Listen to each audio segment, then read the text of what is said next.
Hey, security peeps. It is Renee Small here with another edition of the Breaking into Cybersecurity podcast series. I am here again with Dr. Dan Schaefer. Say hi to everyone, Dan. Hi, everyone.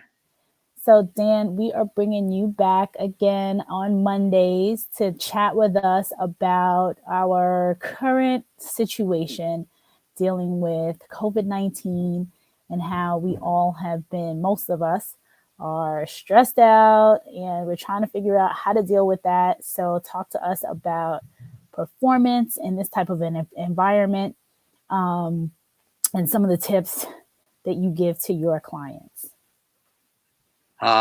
Assuming that there were people who were here last week, and there were a lot of people here last week, I don't want to assume that anybody has missed this. So I think we're going to start out every Monday with a brief refresher on a couple of things.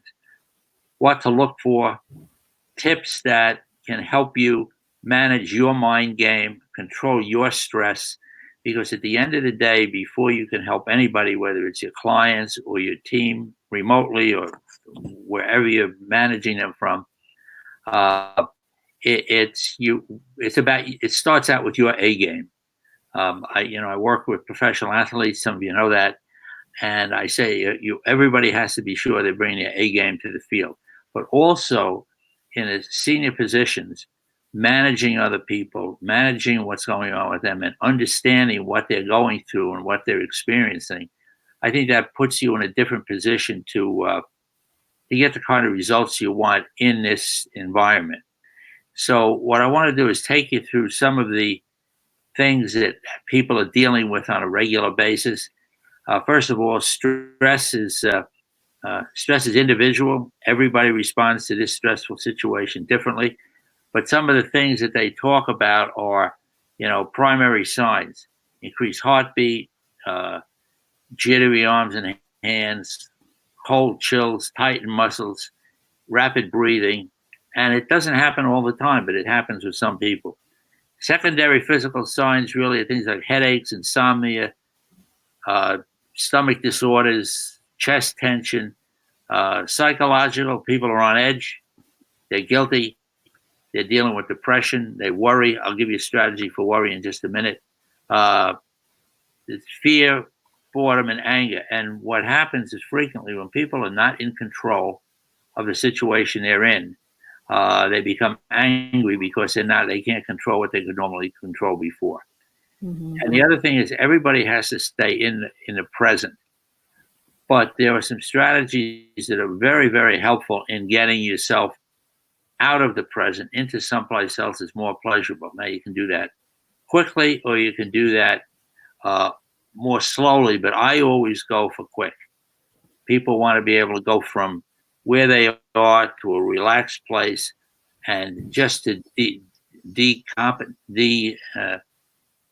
whatever the word is, just to move out of what's going on to change the situation.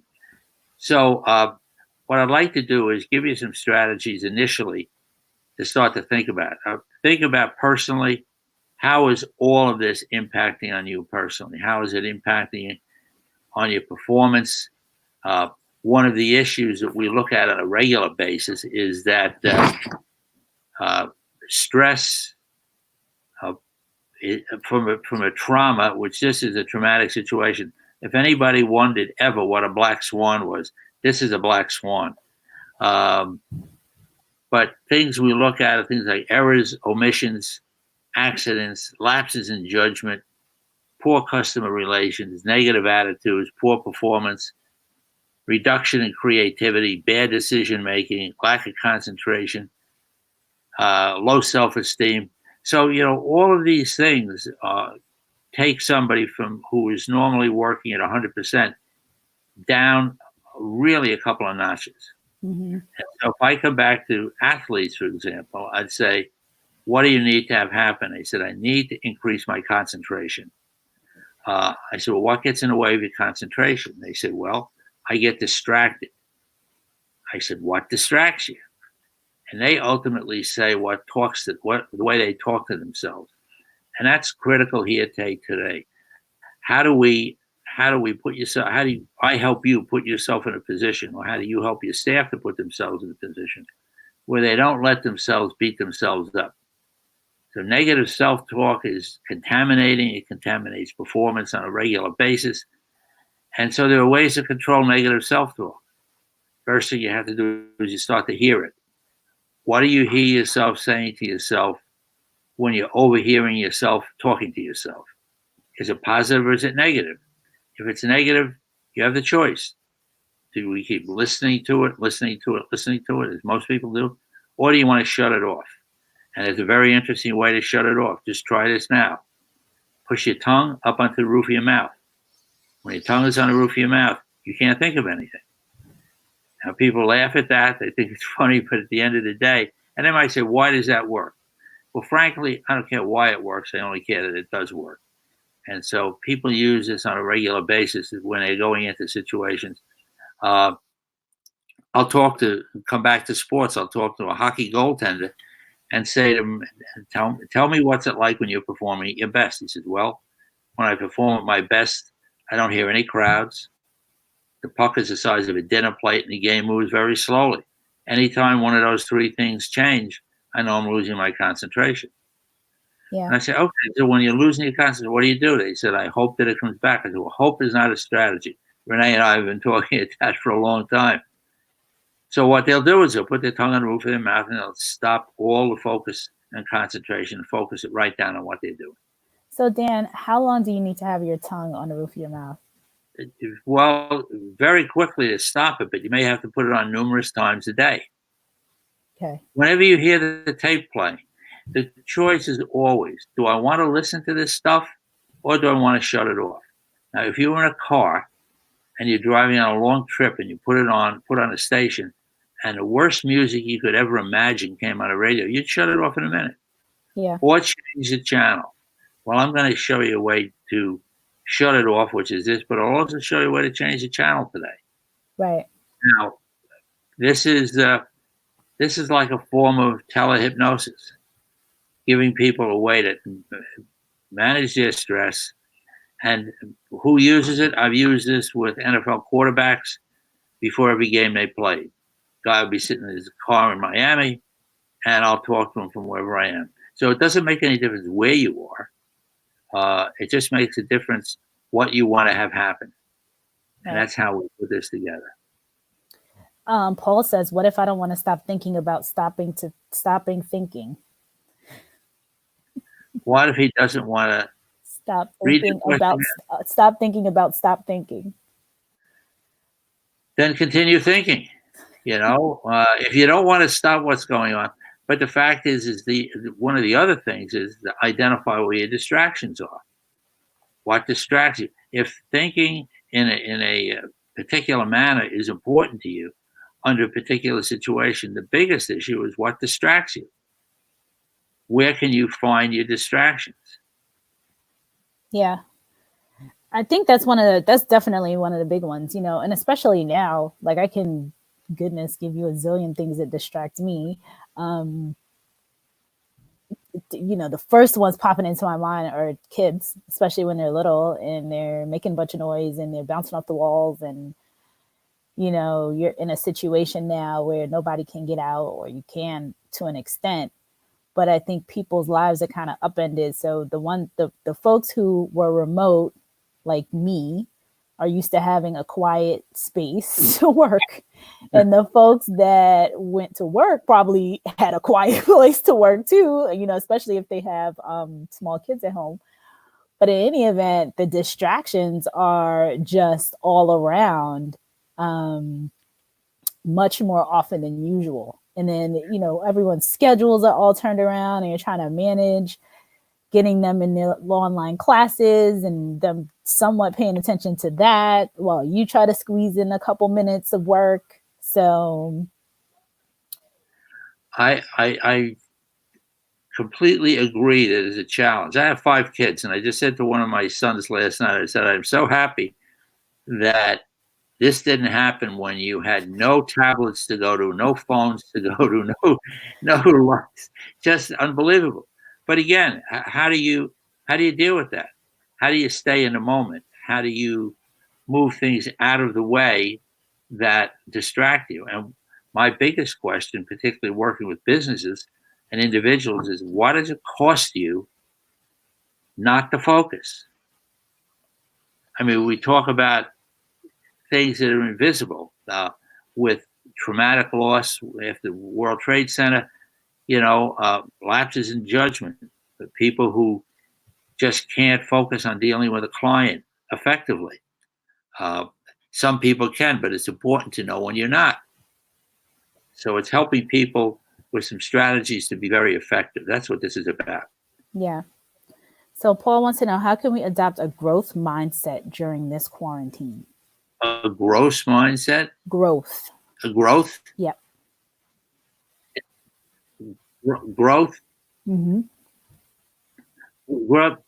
Everybody I work with, Paul, is in 2025 working backwards. Where do you want to be? What does 2025 look like to you? And we look backwards from there to now, to anything that could possibly foul that up.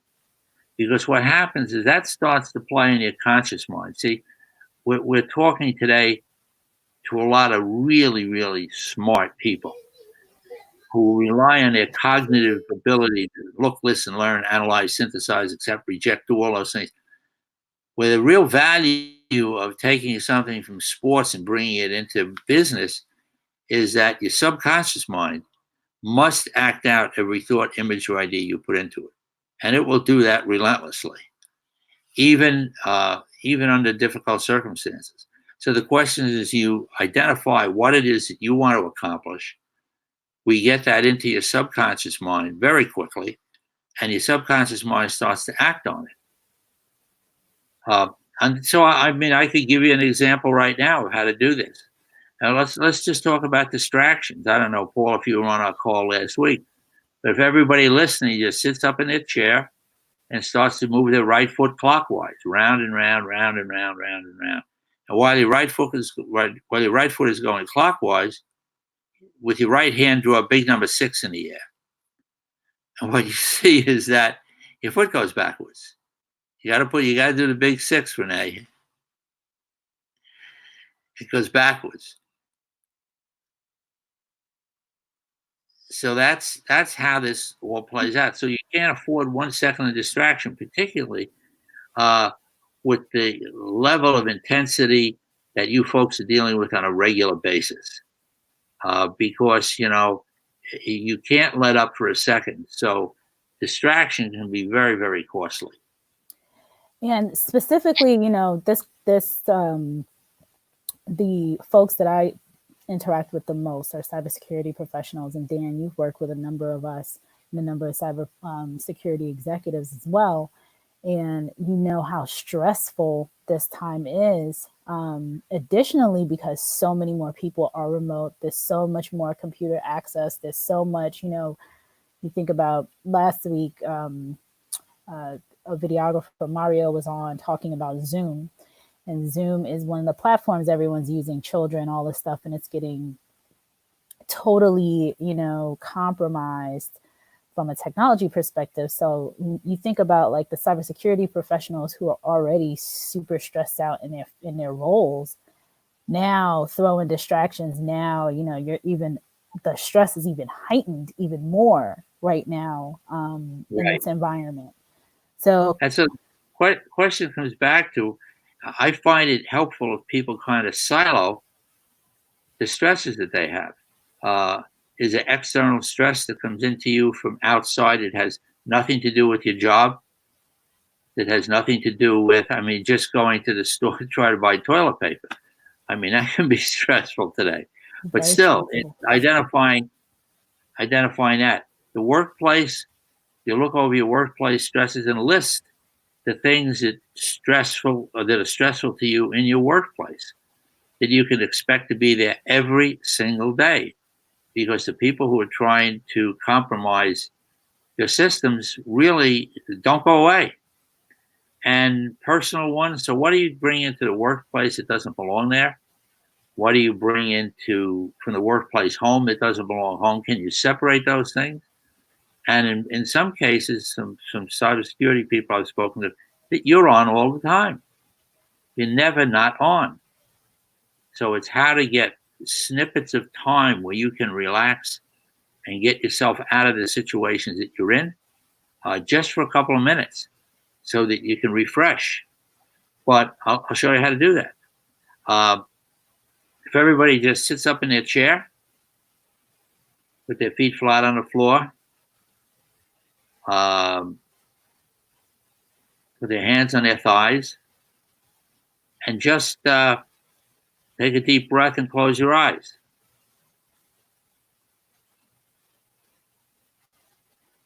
Take another deep breath and let it out. And now, in whatever way you want, think about a picture number 5. And as that 5 changes into a 4, you have the choice to double or triple the relaxation, completely up to you. Now, this, if you did it last week with us, you're going to find it happens much faster than it did the first time we did it. But you imagine a number 5, and as that 5 changes into a 4, in any way you want it to change, you double or triple the relaxation. When a 4 changes into a 3, you double or triple it again. When a 3 changes to a 2, double or triple it again. Now, why does this work so well? Because your subconscious mind wants you to be able to get this relaxation. So it's responding by helping you do this, and it will do it going forward. Watch the 3 change into a 2, double or triple it again. Let the 2 change into a 1, double or triple it once more. And then scan your body for any place that's holding any stress or tension. And tie some strings around those places and tie the strings to the 1. And in a moment, that 1's going to float away off into the distance, taking with it any stress or tension that you have in your body. So now you just imagine you're standing in front of an elevator. Push the button, the elevator door opens, there's a chair in there. The elevator is decorated exactly the way you want, because this is your elevator. And it's going to take you deeper and deeper and deeper into this level of relaxation you want. But it's going to do it quickly. So you sit down in your chair, you push the button, door closes, number 10 appears on the door, and you feel the car starting to move down. 10 changes into a 9, 9 goes into a 8, and a 7, then a 6, then a 5, then a 4. You might even be surprised to notice right now how much you know that you didn't know about the ability to relax your body. Watch the 4 change into a 3, 3 to a 2, 2 to a 1. Now you're on the first floor, the door opens, and you're on a path toward a beach. This can be any beach that you want. It's a beach you're familiar with, a beach you'd like to go to. I had a friend of mine who was locked out on the terrace, and he took himself from Chicago to the beach in Oahu when he was a naval commander. So you're able to do that. But as you look down toward the ocean, see the waves coming up on the ocean, on the beach, and you decide to walk down this path toward the beach. Now, this path can be as long as you want it. It can be as short as you want it, but today it'll be a short path. You go down, step down in the sand. You might feel the sand on your feet. You walk across the sand to where the water is. You look down in the wet sand and you see a number 5 scratched in the sand. You look up the beach, and pretty close by you see a 4, 3, 2, and a 1. As you're watching the number 4, a little wave comes up and crosses the 5, and the 5 disappears, and you find your relaxation surprisingly increasing, doubling, maybe even tripling. You walk up to number 4, a little wave comes up and crosses the 4. Same thing happens. Double, triple the relaxation. You walk up to the 3, a wave takes a 3 away, wave takes a 2 away, wave takes the 1 away. And now you notice that you're calm and relaxed and comfortable in a place that you would love to be and that you can imagine being there. So that's the opening of this. So what you do is you turn around and you start to walk back the way you came. There are a lot of other things we can do with this based on what you need to have happen. But right now, just start to walk back up the path again. When you get to where the path is, you walk up the path to the elevator. Step into the elevator, the door opens. You sit down, push number 10, the door closes.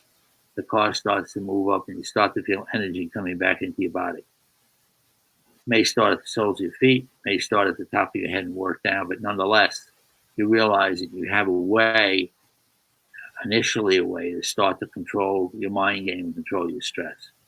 So you see the numbers change on the door, 2, 3, 4, 5, 6, 7, 8, 9, 10. The door opens and you step outside, feeling good, wonderful, wide awake in every way. Now, what I'd like you to do right now is just put your thumb and your index finger together. And if you press your thumb and your index finger together as if it's a dimmer switch, you start to find yourself relaxing in your shoulders and your neck. This, because it's guided by your subconscious mind, because it's firmly implanted there, will work for the rest of your life. So at any time you need to relax yourself, you put your thumb and index finger together and you'll start to feel how effective your mind is helping you to control your body. So I have professional ice skaters that do this. I have people go into serious business negotiations that do this. And it's a way to control yourself, control your stress, be more productive, and nobody even knows you're doing it. So Dan, when you're working with, and thank you for this exercise, I was just chatting with people online, letting them know that this is, after we're done, if you came in the middle of it, definitely replay from the beginning, from about the 10-minute mark, because you're walking us through these exercises that you walk through your professional athlete clients, your executive, corporate executive clients, and the folks that you work with one-on-one to go into typically highly stressful situations. Right. A couple questions here. So, Ronald Robinson says, clearing out the mind, all thought of someone outside of yourself is stopping you, helps you think better. So Ronald wants to know, does your environment help you think better? A specific environment. That's every one of these questions, Ronald, is an individual. Mm-hmm. It's what works for you. I'm not talking about anybody else, not your team, nobody else, just you. Because as I said, I start out with every athlete that it's his responsibility to bring his A game to the field. And so you need to look at your environment and say, what distracts you? Everybody on this call will be surprised to notice that as the week goes on, they'll begin to notice more and more and more the things that distract them. And the question is you either let yourself stay distracted or constantly bring yourself back into where you are. There's another strategy that my athletes use. It's once again, why it works, I have no idea. But focus on something that's directly in front of you on your desk as if your eyes are laser vision. And without moving your eyeballs, become aware of what you see out of your left peripheral vision. Whatever that is, now become aware of something out of your right peripheral vision. Both times not moving your eyeballs. And then get all those three things together. What's in your left peripheral vision, what's in your right peripheral vision, what's directly in front of you. And when you have all those three things together, try to think of something. You can't think of anything. So anytime you need to concentrate, and you will you'll notice more and more how important this stuff is to you.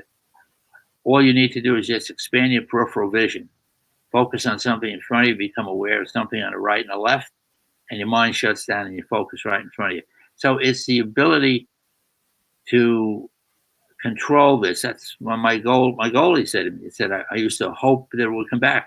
I said, hope doesn't even enter into this. You just move your peripheral vision out and you're right back in again.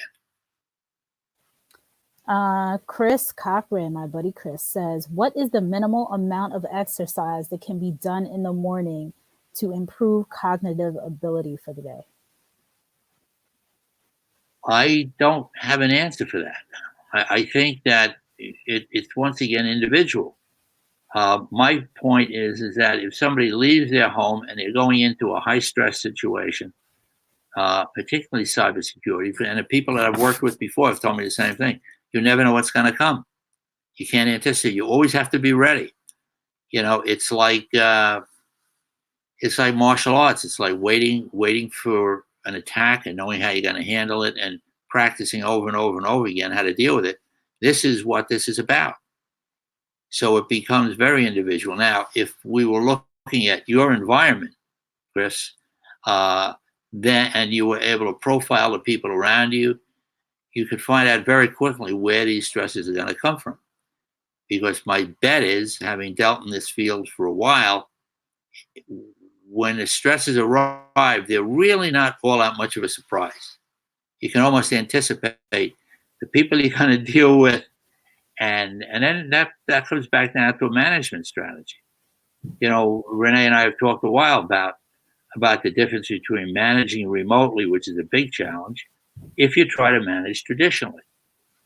But if you implement a coaching culture as opposed to a management culture, you eliminate a tremendous amount of error.